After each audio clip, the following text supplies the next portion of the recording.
भूतिया dine part 2। सूरज उस औरत के बहुत ही करीब जा पहुंचा और तभी वो औरत नदी में कूद गई। तब तक मैं दौड़ते हुए सूरज के पास जा पहुंचा। वो औरत हमारे सामने नदी में डूब रही थी, चीख रही थी, बचाओ बचाओ, पर हम उसे सिर्फ डूबते हुए देख रहे थे क्योंकि हम दोनों बहुत ज़्यादा डर गए थे। वो औरत मदद के लिए बुला रही थी। फिर तभी सूरज ने अपनी टी शर्ट उतारा और पुल के रेलिंग पर चढ़ गई।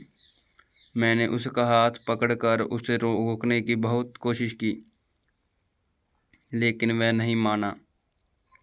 उसने मेरे हाथ से अपना हाथ छुड़ाकर उस लड़की को बचाने के लिए नदी में कूद गया। सूरज नदी में कूदता ही उसने अपने आसपास देखा तो उसे वह औरत कहीं भी दिखाई नहीं दे रही थी। उसने सोचा कि वह डूब चुकी होगी। फिर उसने गहरी सांसें ली और पानी के अंदर डुबकी लगाई। कुछ देर बाद वह पानी के ऊपर आया, लेकिन वह लड़की कहीं नहीं दिखाई दे रही थी।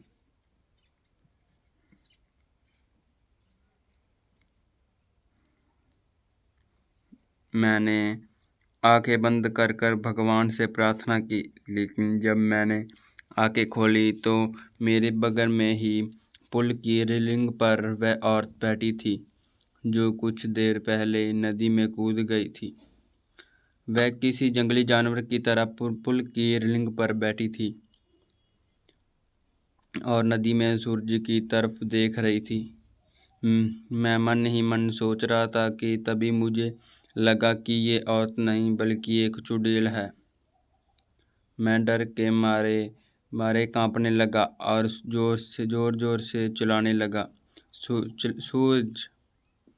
तभी वह चुड़ैल ने मेरे तरफ देखा और वे जैसे ही देखा मेरे सिर से पैर तक कांपने लग गया। उसका चेहरा काला और आंखें पीली थी।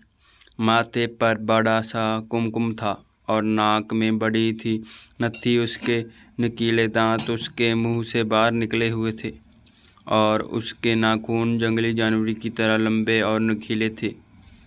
चुड़ैल, क्या मुझे ढूंढ रहे हो? सूरज पानी की सतह से हमें देख रहा था। उसे भी पता चल चुका था कि ये कोई औरत नहीं बल्कि ये एक चुड़ैल है। सूरज हमें चौड़ी आंखों से देख रहा था। मैंने सोचा अब ये चुड़ैल मुझे इस पुल पर चीर फाड़कर मार डालेगी और फिर मेरी कच्चे मांस को चबा चबा कर खा जाएगी, क्योंकि मैं अकेले ही उसके पकड़ में आ गया था।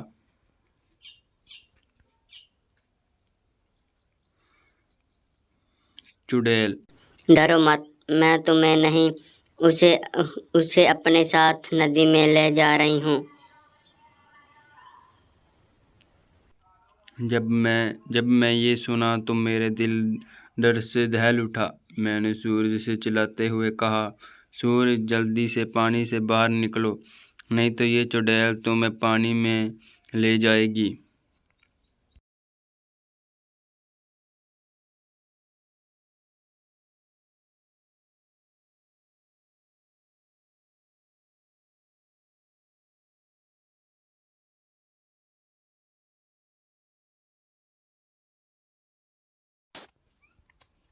सूरज पूरी तरह से डर गया था। उसके हाथ पैर सुन्न हो गए थे। उसे एहसास हो गया था कि वह नदी में से बाहर नहीं निकल पाएगा, क्योंकि वह नदी के बीचों बीच था। चुड़ैल मेरी तरफ देखकर मुस्कुराई और फिर नदी में छलांग लगा दी। सूरज आखिरी बार चिल्लाया और चुड़ैल उसे पानी में अपने साथ ले गई। कुछ देर तक पानी में से बुलबुले निकलते रहे, पर कुछ देर बाद वो भी बंद हो गए। मैं आंखें फाड़ कर नदी में देख रहा था और सूरज को पुकारता रहा, और इतने में नदी के पानी में खून दिखाई दिया। मेरी आंखों में आंसू आ गए और मैं समझ गया कि उस चुड़ैल ने सूरज को मार दिया है। मैं वो सदमा बर्दाश्त ना कर सका। मेरी आंखों के सामने अचानक अंधेरा छा गया और मैं उसी जगह पर बेहोश हो गया। जब मुझे होश आया तब सुबह हो चुकी थी। मैं 4-5 लोगों के से घिरा हुआ था। पुल पर काफ़ी सारे लोगों की भीड़ जमी हुई थी। लोग पुल के नीचे झांक कर देख रहे थे। मैं उठा और देखकर पुल के पास गया और देखा पानी में नदी के किनारे सूरज की लाश तैर रही थी। उस चुड़ैल ने बड़े ही बेदर्दी से सूरज के सीने से दिल निकाल लिया था। मेरा सबसे अच्छा दोस्त मुझे छोड़कर चला गया था। उस दिन मुझे कामी गांव के लोगों से पता चला कि इस नदी में 100 साल से पहले किसी चुड़ैल का वास था। असल में हुआ यह था कि अंग्रेज़ों के ज़माने में अंग्रेज़ों अफसर ने सुंदरा नामक के एक औरत का बलात्कार किया था। ये बात आसपास के हर गांव में फैल गई थी। इस कारण सुंदरा से गांव की कोई भी औरत बात नहीं करती थी, क्योंकि सब लोग कहते थे कि उसकी पवित्रता नष्ट हो चुकी है। गांव के लोग उससे हर दिन ताने मारते थे। कुछ दिन बाद सुंदरता के पति ने भी उसे छोड़ दिया। तब सुंदरा अपने घर चली आई। कामी गांव ही उसका मायका था, लेकिन वह भी उसे बहुत सारी बेइज्जती झेलनी पड़ी। वह हर दिन लोगों के ताने सुनकर तंग आ गई थी। इसलिए एक दिन पूर्णमासी की रात सुंदरता ने कामी गांव के एस्टीजर ब्रिज से नदी में कूदकर खुदकुशी कर ली थी। मरने के बाद वह चुड़ैल बन गई और पूर्णमासी की रात सुंदरता इस ब्रिज पर आती थी और लोगों को इस तरह कपड़े से अपना शिकार बनाती थी। कामी गांव के कुछ बुजुर्ग लोग ये भी कहते हैं कि 100 पुरुषों या लड़कों का दिल खाने के बाद वह चुड़ैल फिर से एक सुंदर औरत बनने वाली थी।